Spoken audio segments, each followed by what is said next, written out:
e ngā mana, e ngā reo, e ngā iwi, e rau rangatira mā. Tēnā koutou, tēnā koutou, tēnā koutou, tēnā tātou katoa. I'm proud to be here celebrating the 186th anniversary of the treaty being signed just over there on these grounds. And I show up because me and my party care about this country.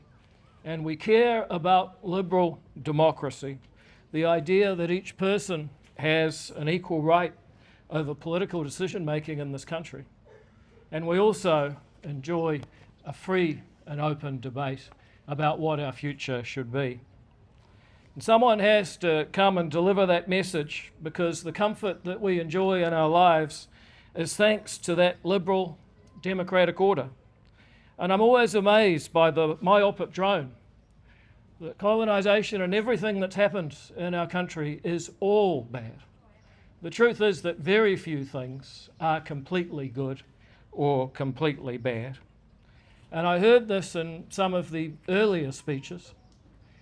We sat and we politely listened and participated in Te Reo Māori with tikanga Māori, and we heard that our government has no care or love for Māori. Give us a break. This ceremony every year is proof of what we can do together as a country. And let's acknowledge the simple truth that this society is one of the most successful that we've ever had. There is a lot of positive that we don't always hear. Without acknowledging these basic facts, without acknowledging that nothing is either entirely good or entirely bad, it's very difficult to make progress. This morning I was in the dining hall of the Waitangi Copthorne, and I was surrounded by all the good and the great, mainly the people over there. And someone said to me, "This is like Māori Davos." The queue stretched round the corner and you couldn't get a flat white for any money. And I thought, here's me, just a poor boy from Whangarei. And last year my message was to challenge elites, to the outspoken opponents of government policies. How do we actually go together, and what is actually needed by the people who are most in need in this country? It's a call for a liberal democratic framework with the same rights and duties, a call that was found in our treaty, whether we like it or not. Now, my political radar told me that it wasn't a uniformly popular message.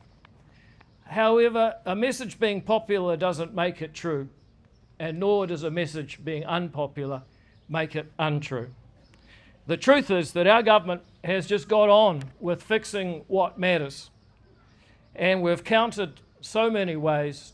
I'd like to rehearse just a few. We can proudly say that crime is down across the board. And it always astonishes me when people believe that being tough on crime is somehow anti-Māori. Tell that to the Māori who are disproportionately victims. I'm proud that we live in a society with fewer victims than 2 years ago, no matter who those victims may be. And the most vulnerable victims are children. I couldn't be prouder to stand with our Minister for Children, Karen Shaw, someone I call a true New Zealand hero. She's the first Minister of Children to visit all but one of 58 Oranga Tamariki facilities.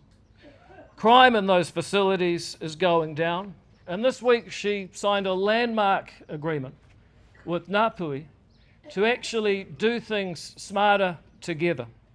You didn't expect that, did you? But that's what an ex-Minister for Children is doing. Fixing what actually matters, making sure that they're safer in facilities than when she started. And up and down New Zealand, communities are discovering education can be different if they do it themselves.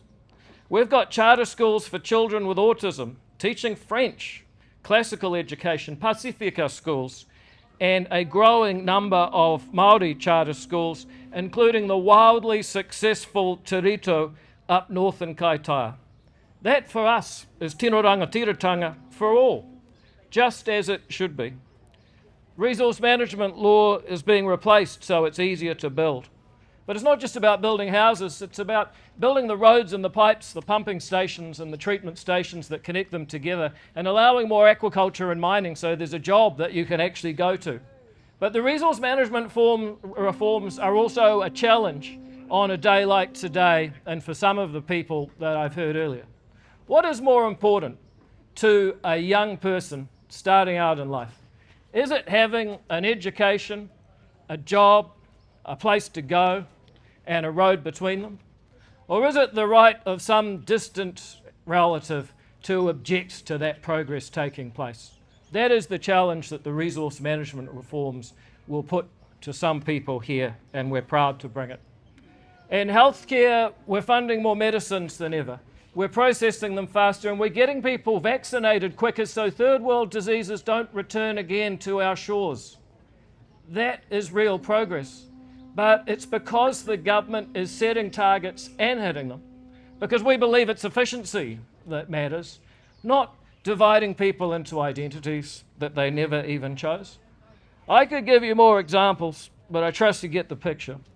I'm proud to be part of a government that's driving that efficiency on a foundational value that each New Zealander has equal rights, that we each have the right to 1/5,000,000th of the opportunity that this great country has to offer. And that ratio doesn't change if your ancestors were the first settlers or the last settlers. It's our common humanity that truly binds us together.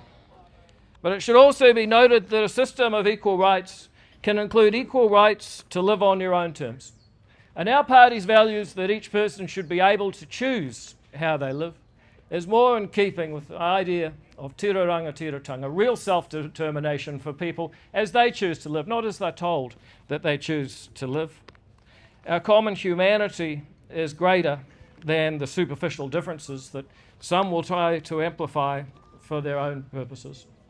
And we see it in charter schools. We see it in Oranga Tamariki. We see that it is possible to live together and be different based on a constitutional foundation that says at some level we are the same, but how we choose to behave each day can be different. And what to make of the Treaty Principles Bill?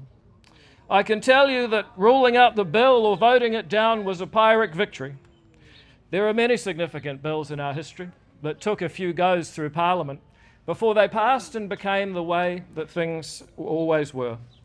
And I predict it'll be the same with this one because it's easy to defeat a bill, but the only way to defeat a principle is to have a better idea.